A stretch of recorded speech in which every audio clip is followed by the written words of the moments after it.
इस वीडियो में हम सॉल्व करेंगे एक्सरसाइज नंबर 6.2 का क्वेश्चन नंबर 4। क्वेश्चन है in figure 6.31 if PQ is parallel to ST angle PQR is equal to 110 degree and angle RST is equal to 130 degree, find angle QRS। Hint दिया है draw line parallel to ST through R। तो question में ये वाला figure जो है वो given है। क्वेश्चन कहता है कि PQ, ये वाली जो लाइन है PQ, ये ST के पैरेलल है, ये दोनों आपस में पैरेलल है। एंगल PQR, ये वाला जो एंगल है ये 110 डिग्री दिया है और एंगल RST, ये वाला एंगल 130 डिग्री दिया है। हमें QRS फाइंड आउट करने के लिए बोला है, मतलब ये वाला एंगल। और एक हिंट दिया है कि पॉइंट R से आप एक पैरेलल लाइन बनाइए। ये लाइन जो है वो पैरेलल किसके होना चाहिए? ST के।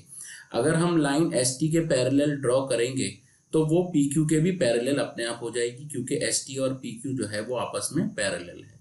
तो हमें इस तरीके से एक लाइन जो है वो ड्रॉ करनी है। तो ये वाला फिगर जो है वो क्वेश्चन में दिया हुआ था, हमने एक रिवाइज फिगर यहाँ पर बना लिया है। अब इस फिगर को कंसीडर करते हुए हम ये क्वेश्चन को सॉल्व करेंगे। तो चलिए हम इसको सॉल्व करना शुरू करते हैं। सबसे पहले मैं लिख लेता हूं यहाँ पर कि PQ जो है वो पैरेलल है ST के और पैरेलल है MN के। ये लाइन को हमने नाम MN दे दिया है। ये तीनों जो है वो आपस में एक दूसरे के पैरेलल है, और ये तीनों आपस में एक दूसरे के पैरेलल कैसे हुए?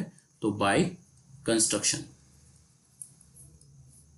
देन उसके बाद देखिए ये 180, अभी क्योंकि यहाँ पर पैरेलल लाइंस का कॉन्सेप्ट आ रहा है, जब भी क्वेश्चन में पैरेलल लाइंस का कॉन्सेप्ट आएगा तो हमें ऑल्टरनेट एंगल, को इंटीरियर एंगल और करस्पॉन्डिंग एंगल्स, ये तीनों एक्सियोम्स जो है इसको ध्यान में लाना है। कहीं ना कहीं जो है वो इसका एप्लीकेशन हो जाता है।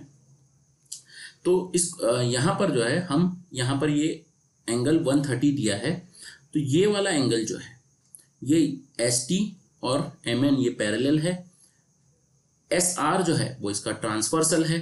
तो ये एंगल और ये एंगल दोनों मिलाकर 180 डिग्री होगा बाय को इंटीरियर एंगल एक्सियोम। तो सबसे पहले हम इसको एंगल R जो है इसको फाइंड आउट कर लेते हैं। तो यहाँ पर मैं लिख लेता हूँ सबसे पहले कि ST is parallel to MN and SR is the transversal. Therefore, angle RST plus angle SRN ये मिलाकर हो जाएगा 180 डिग्री। रीजन में हम लिख लेंगे को इंटीरियर एंगल। एंगल RST ये एंगल हमें दिया है 130 डिग्री प्लस एंगल SRN मुझे नहीं पता है, इज इक्वल टू 180 डिग्री।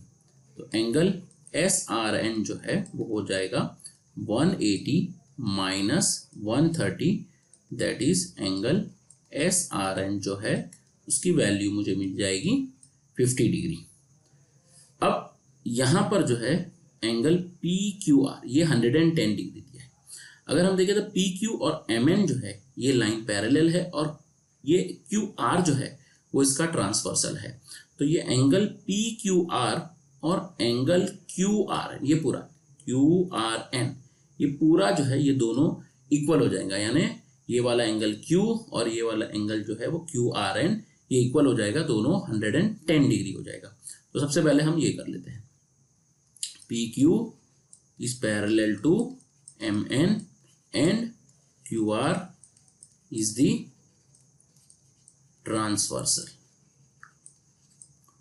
तो यहां पर हम लिख लेंगे therefore angle PQR is equal to angle QRN। Therefore angle QRN हमें मिल गया 110 डिग्री। तो QRN मिल गया। अब अगर हम QRN को देखें, ये वाले एंगल को QRN, ठीक है, N यहाँ पर है, इसके अंदर ये दोनों एंगल आते हैं QRS और SRN, ये दोनों मिलाकर जो है वो QRN होता है। अब इसमें से मुझे पता है कि ये SRN जो है वो 50 है और QRN 110 है, तो यहाँ पर QRS कितना हो जाएगा? तो 60 हो जाएगा। तो चलिए ये फाइंड कर लेते हैं। Angle QRS plus angle SRN, ये मिलाकर हो जाएगा एंगल QRN। QRS SRN ये दोनों मिलाकर हो गया QRN। अब QRS तो जो है वो मुझे फाइंड करना है, तो वैसे ही लिख लेता हूँ, उसका वैल्यू नहीं है मेरे पास, प्लस SRN जो यहाँ मिल गया था 50 इज इक्वल टू QRN यहाँ पर मिल गया 110। Therefore angle QRS is equal to 110 minus 50। Therefore angle QRS is equal to 110 minus 50 जाएगा 60 डिग्री। तो यही हमें फाइंड आउट करना था, एंगल QRS तो हमने फाइंड कर लिया, वो है 60 डिग्री। आई होप आपको ये वीडियो समझ में आया होगा, और समझ में आ गया है तो इस वीडियो को ज़रूर लाइक कीजिएगा, हमारे इस चैनल को सब्सक्राइब कीजिएगा, और कोई भी डाउट हो तो कमेंट बॉक्स में हमें टाइप कर बताइएगा। चलिए, थैंक यू।